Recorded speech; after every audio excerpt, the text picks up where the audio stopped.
Welcome back to the Titanium Hanger. Happy Friday, everybody. I hope everybody is doing well. Today I want to talk to you about the top 10 Transformers 2022, the masterpiece Transformers that I handled this year. The ones that I own, ones that I bought, ones that I can speak to, whether they were good or bad. If it's not on this list, either I didn't get it, or I didn't get it yet, or it just didn't make the list. So anyway, I do want to say in 2023, if you're new to this channel, I do put a discussion video about Masterpiece Transformers every Friday at 7 a.m. Central, and I'm not planning to hide it behind any paywalls like a Patreon or a channel membership or any of that kind of stuff. So all year 2023 and going forward indefinitely, every Friday, Masterpiece Transformers videos, discussion videos, and all those kinds of things. But let's get on to the top 10 Transformers 2022.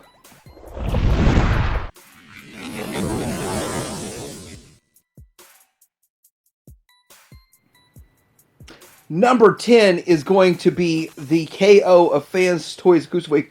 Last year, I couldn't believe it. Last year, Fans Toys Acoustic Wave was my number one on my list, and then we get a KO. That's pretty good. The knockoff of this, the RP whatever 46, is a very good representation. Fans Toys is still a little bit better, but for half the price in 3 cassettes, I mean, you just really can't beat that value that goes along with it. And so with that, we're in a new era where Fans Toys is getting knocked off. It's getting KO'd. It's a reality. We have to deal with it, and there's nothing you can do about it. And I gotta say, the people making them believe they have a claim and a right to make them.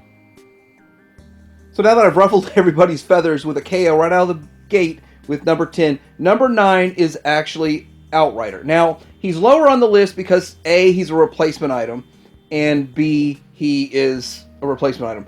But I was shocked and surprised how much better he was than XTransbots. Not light years better, but he does feel more solid. He does look the part. There's a few things XTransbots does a little bit better than this one, but for the most piece, the overall figure, I believe, looks aesthetically better and operates better than the XTransbots a little bit. And for that, I put him on the list. Both modes are great. I didn't scratch them all up transforming them. But I think the XTransbots alt mode's better, but I'm a bot mode guy, so I care more about the bot mode. I put more emphasis and more weight on the bot mode. And with that, many people believe that I should have put Hitch on this, or probably will believe I should put Hitch on this.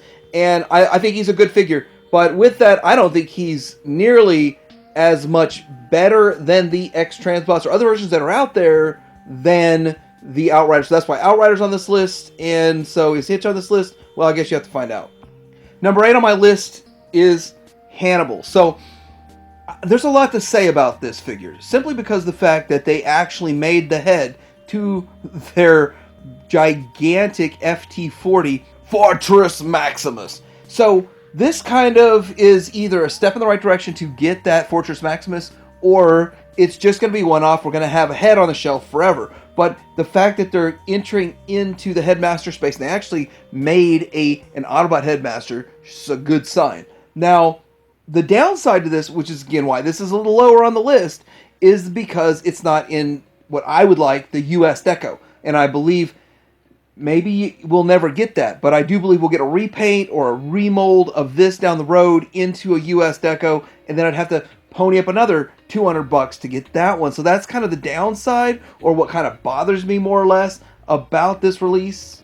But it's a good figure. It operates the way it should. It turns into a head and all of that good stuff. So nothing broke, and it wasn't really the end of the world transformation. It wasn't the greatest either, but overall, I do think that it's a good figure. I'm excited about the future of Headmasters when it comes to Fans Toys. I'm really kind of hoping other companies will step up and get their stuff out, like Make Toys, before Fans Toys overshadows them. But it's still kind of exciting to see Fans Toys Headmasters, and this one being realized.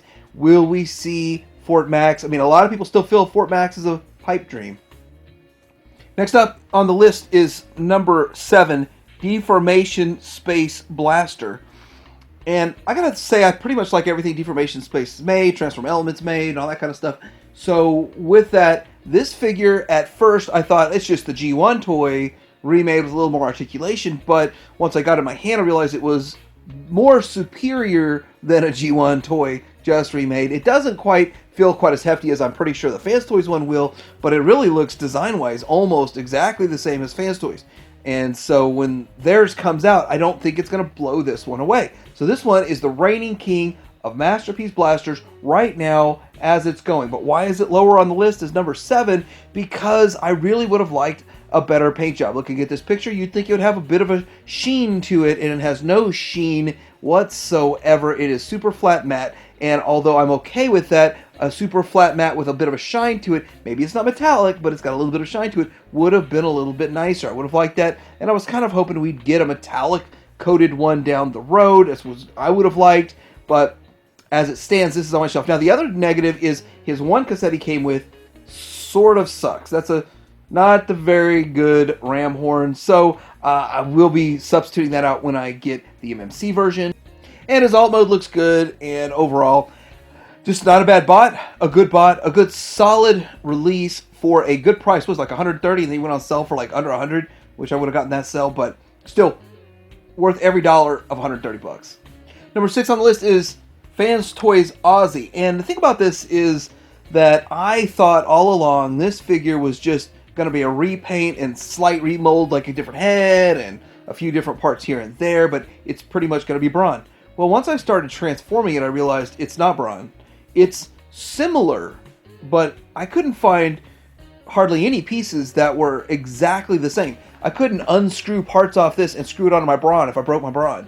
And so with that, I have to commend Fans Toys that they didn't just do a sloppy second repaint.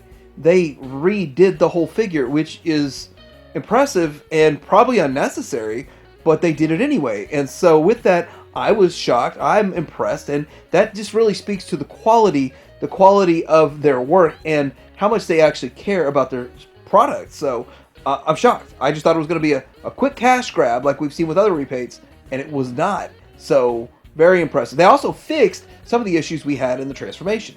Everything in the alt mode was able to line up just right, and the underneath part, the bottom of it actually worked as a bottom and didn't flop down. And so there's a lot of things they improved from the brawn, so I'm actually impressed. Very good job, Fans Toys. These mini bots, they've been cranking out mini bots pretty fast. Seems like they can put out mini bots way faster than like a Blitzwing or a Triple Changer, you know? Number 5 on my list is a tie. It's Jansen and Tesla 2.0. Now, here's the thing. I have both of these, and I think there's pluses and minuses to each one. I did overall, at the end of my video, when I compared these, said that Fans Toys was my favorite because I like the paint a little bit more, and I do like the little bit slimmer slimline to it, so overall the aesthetically pleasing part there. But really, when you look at it, XTransbots is very tune accurate, and it is solid. I don't have any problems. I didn't break anything. I didn't have any issues with it. Transformation is a little bit fiddly in places, but I still really liked it. Plus all the accessories it comes with, and $100 cheaper, $90, $80, $90 cheaper than Fans Toys. So there's so much more going for the XTransbots that it's a tie. It's really a tie. You can't lose with either one of these. I know a lot of people like to jump on the bash XTransbots train, but I don't ride that train around here, and I just call it how it is, and I like it. So there it is. I like both of these. Fans Toys etches it out by like a few percent, and there it goes. So he's still the winner, but the value play definitely goes to Jansen.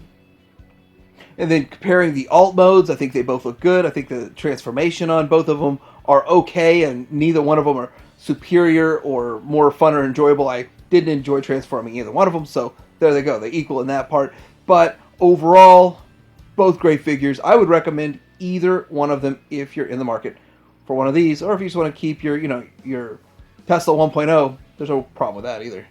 Number 4 on my list is XTransbots Virtus, their take on Springer. Now, if I were to recommend a Springer to anybody, I'd recommend this one first, and then Fans Toys second. And the problem is Fans Toys was just way too bulky. This one is slimmer. It does have a couple things that I built it up in my mind as being the greatest ever, and it's still the best that's on the market. But I kind of feel like his shoulders are a bit skinny and narrow. Don't get me wrong, I think the overall figure looks good. He looks very cartoon accurate, but I just wished he had a little bit more bulk on the shoulders. And I do like how clean and smooth his legs are, which I think is the vast improvement over Fans Toys that are super bulky on legs. But I kind of wish he had a little more bulk on his shoulders. And there is a shoulder fix for the paint chipping. They'll send you out.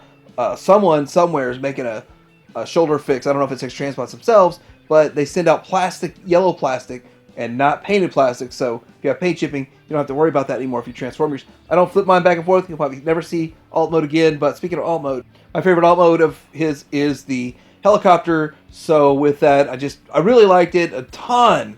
Ridiculous amount of accessories that was, in my opinion, a little unnecessary. Yes, the price was a little bit higher than I expected at the $200 price point, but there were some sales on this guy here and there. So overall, XTransbots Virtus, number 4 on my list.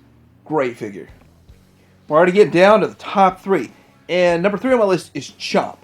And Fans Toys Chomp. Fans Toys is dominating, isn't he? The thing about this figure is that I have the Dracula. I skipped out on Lupus, and every single person said it was garbage. Don't buy it. And so I didn't buy it, and then it's a $300 figure. So now I knew not to listen to anybody else when they talked about it and buy mine anyway. Chomp has such a good paint job that I didn't expect that. I didn't expect him painted like that. And then it was impressive. The transformation wasn't too bad, too irritating, but you could tell it's a little bit more advanced than what they did with Dracula or what I saw from a Lupus transformation. So they are advancing a little bit more. But the problem with this guy looking so good is he probably won't fit in with the team. So I'm wondering if they're going to paint the Lupus 2.0 better than they did with the 1.0. And the reissue of Dracula, will he get a better paint job? So I'm really curious about all of that kind of stuff. But at the end of the day, very good figure.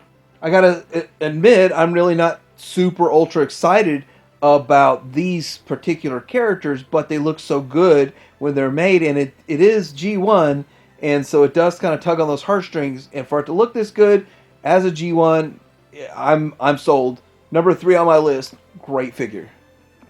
Number 2 on my list is Deformation Skywarp. Now, last year I had the Starscream. This year I got Skywarp and Thundercracker. And I'm not going to put both Skywarp and Thundercracker on this list. You could say it's a tie, but I do think that the color scheme matches the flat deco and works better for Skywarp than any of them. Than Starscream, than Thundercracker, because it doesn't have to be super shiny. For whatever reason, the purple on black paint scheme works really well, and it works very well for this flat matte paint that they're using. And so with that, I think it's the best of these.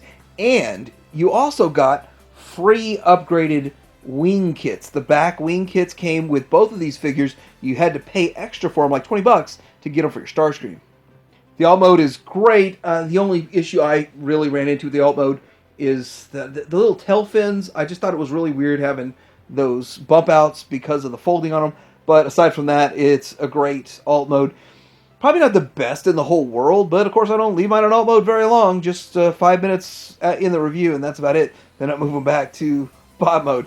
But I did think it was a crazy transformation, but all the hardware held up. I felt like 3 places I might break it, and it never broke. And you're talking transforming it 3 times. So with that, it held up, and I was very impressed with it. So pretty impressed with their crazy, wild engineering they had going on here. But I do look forward to anything that these designers pop up with next with a new name.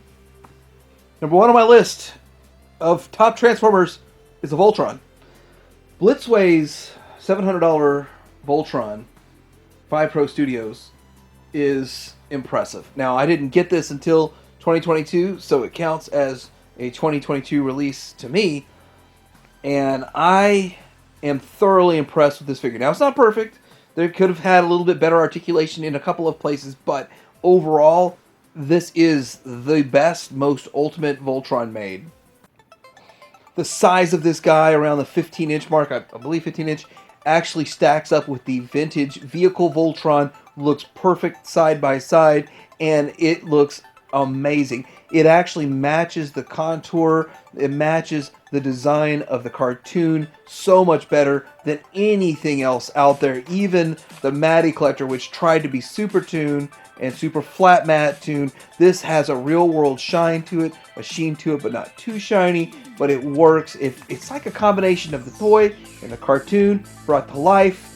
super expensive. You know, it's a buzzkill of the price point because it was cheaper. I'd bought a second one. Was kind of hoping somebody would knock it off and do a KO of it. But this thing is probably the best thing, the most impressive thing I handled in 2022. So a lot of articulation in the lion modes, and probably the black lion is the weakest when it comes to this. But I have to say, all of them are great. They all look good, and with this, I'm okay with the arm lions, the red and the green, being a little bit smaller than the other ones because I want the combined mode to look amazing, and it does. It delivers. And lastly, I don't want to talk negative, but the figures that didn't make the list, like Phantasm and some of the other ones, are replacement items that already have a good enough item out there. And I know Fans Toys wants to make everything that's out there, but Phantasm and then Hoist, their Hitch, and a few other figures that came out this year didn't make the list because they're simply just replacement items that aren't better than what we already have. And if that's the way it goes, well, that's the way it goes. So anyway, I do want to point that out. I'm not going to sit here and bash a whole lot of figures because Phantasm's not a bad figure. It's just not good enough to make a list because it's a replacement item. Alright, so let me know what you think about this list. What would be on your list? Throw it down in the comments below. I'd like to hear that. And what are you looking forward to in 2023, 2023? Join me every Friday here at the Titanium Hangar. Like and subscribe, and Titanium Hangar out.